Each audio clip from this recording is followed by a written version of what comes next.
പാട്ട് കേൾക്കുമ്പോൾ ഒരുപാട് ആൾക്കാരെ മനസ്സിലൊരാൾ കയറി വരുന്നുണ്ടാവും. നമ്മൾ അത്ര അടിപൊളിയായിട്ടാണ് അയാളെ ഇഷ്ടപ്പെട്ടിട്ടുണ്ട്. അതുകൊണ്ടാണ് പിടയുന്നോരെൻ്റെ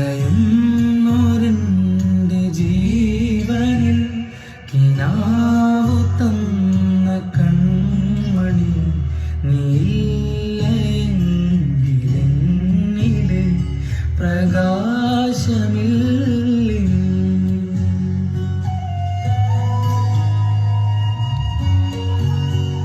മിഴിനീര് പെയ്ത മാരി കെടാതെ കാത്ത പുഞ്ചിരി നീ എന്നൊരാ പ്രതീക്ഷയിൽ എരിഞ്ഞ പുൻതിരി മനം പകുത്തു